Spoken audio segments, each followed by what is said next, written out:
नमस्कार, आप देख रहे हैं राजपट टीवी और मैं हूं आपके साथ सपना ठाकुर। रुक करेंगे आज की बड़ी खबरों की ओर। उत्तर प्रदेश को बड़ी सफलता मिली। लखनऊ के नाका और बीकेटी थाना क्षेत्र में हुई लूट की 2 घटनाओं का त्वरित अनावरण कर लूटी हुई लगभग 100% रकम 23,55,000 रुपए बरामद हुए हैं।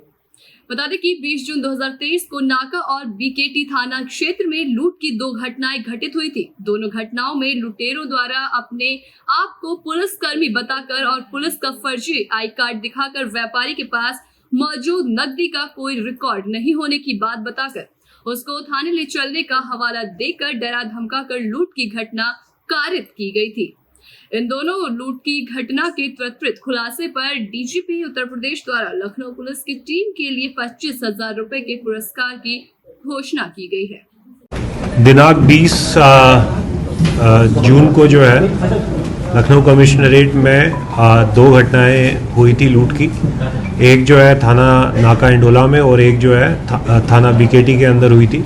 इसमें दोनों व्यापारियों के साथ में लूट की घटना कारित की गई थी और इसमें एक में टोटल जो है एक में 15 लाख के करीब नाका थाने के अंदर जो लूट हुई थी उसमें रुपए लूटे गए थे और थाना बीकेटी में जो है 8,55,000 के करीब में जो है रुपए की लूट हुई थी। उसी में जो है सीपी लखनऊ सर के निर्देशन के अंदर हमारे डीसीपी कासिम और डीसीपी अपर्णा जो है इनको लगाया गया था। क्राइम ब्रांच की 3 टीमें लगी थी और उसके अलावा जो है हमारे थानाध्यक्ष बीकेटी, थानाध्यक्ष मड़ियाऊं और थानाध्यक्ष हमारे नाका वाले, इसके अंदर ये पूरी टीम को लगाया गया था। तत्काल वादी से पूछताछ के लिए एक टीम को गठित किया गया, एक टीम को सीसीटीवी फुटेज को लेने के लिए गठित किया गया, एक टीम को सर्विलांस और मोबाइल फॉरेंसिक्स के लिए गठित किया गया और ये उद्देश्य था कि इसको जल्दी से जल्दी खोला जाए और ज़्यादा से ज़्यादा रिकवरी इसमें हम लोग करवाएं।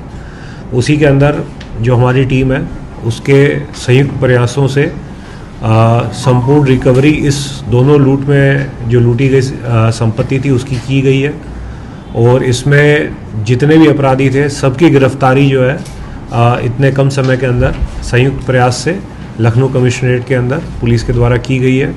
इसके अंदर जो घटनाएं कारित किए थे उसके अंदर इनका जो मोडस ऑपरेंडी था वो ये था कि इनको इनसाइडर इन्फॉर्मेशन मिली थी दोनों घटनाओं में कि इतने रुपए लेकर के व्यापारी जाने वाला है। उसी के दौरान में इनको पहले से पता थी लोकेशन कहाँ पे वो रुपए उठाएगा। उसके बाद में रास्ते में इन लोगों ने उसको रोका। पहली जो नाके की घटना थी उसमें व्यापारी को रोक करके और पुलिस के जो फर्जी आई कार्ड जो आपने देखे होंगे 2 आई कार्ड यहाँ पड़े हुए हैं, पुलिस के फर्जी आई कार्ड दिखा करके उनको एक तरह से डराना कि अगर ये अनअकाउंटेड मनी है तो इसमें पुलिस आपको थाने लेके चल रही है, चलिए थाने चलिए। जब वो व्यापारी डर जाता था तब उसको ले जा करके पैसे उससे लूट करके और उसके बाद में जो है उसको छोड़ देते थे। और दूसरी घटना भी इसी तरह से हुई। जो दूसरा व्यापारी जो था जिसमें बीकेटी वाली घटना है उसमें व्यापारी अपनी वैगन आर से जा रहा था, आगे क्विड वाली गाड़ी इनके पास एक क्विड गाड़ी थी जो। तो वहीं एक बड़ी खबर रायबरेली से सामने आई जहां लव जिहाद का मामला सामने आया। यहाँ धर्म बदलकर युवक ने पीड़िता से प्रेम किया और कोर्ट मैरिज के दौरान युवक ने अपना नाम जमील लिखा तो युवती के विरोध करने पर उसको मारने की धमकी दी। पीड़िता ने एएसपी से न्याय की गुहार लगाई है। मलेरिया थाना क्षेत्र की रहने वाली थी पीड़िता, जिसके बाद इसने अब न्याय की गुहार लगाई है। कोर्ट मैरिज कराने के बाद में जब मतलब वो उस पे मतलब अपना नाम जमील लिखा तो हम मतलब कि विरोध किए कि इसका नाम तो मतलब सैलेन था, अब जमील कैसे आ गया। तो हमको मतलब कि हमसे साइन कराया। साइन कराने के बाद में बोल रहा था कि साइन नहीं करोगी तो तुम्हें मार डालेंगे, ये कर डालेंगे। तो मतलब हमारे घर का कोई था नहीं तो हम डर के मारे साइन कर दिए। थाना कौन सा लगता है? थाना मलेरिया। अभी कहाँ आई?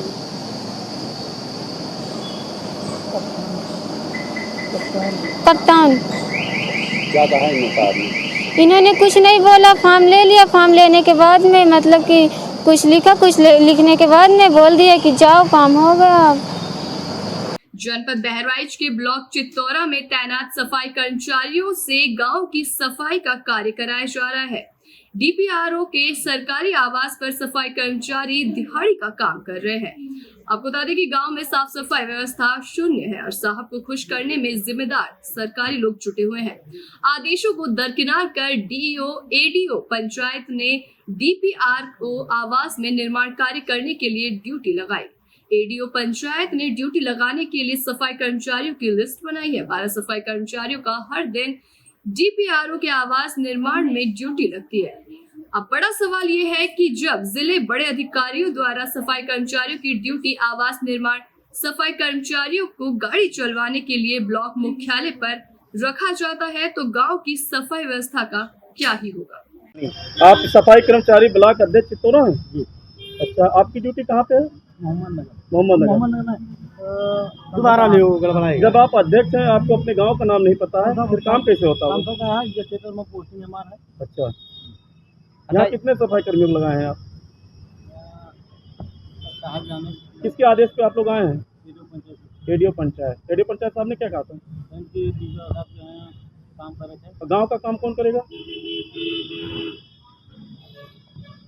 गांव का काम कौन करेगा? एक दो रोज के काम रहा है। एक दो रोज के काम रहा, बाकी एक दो रोज गांव की सफाई।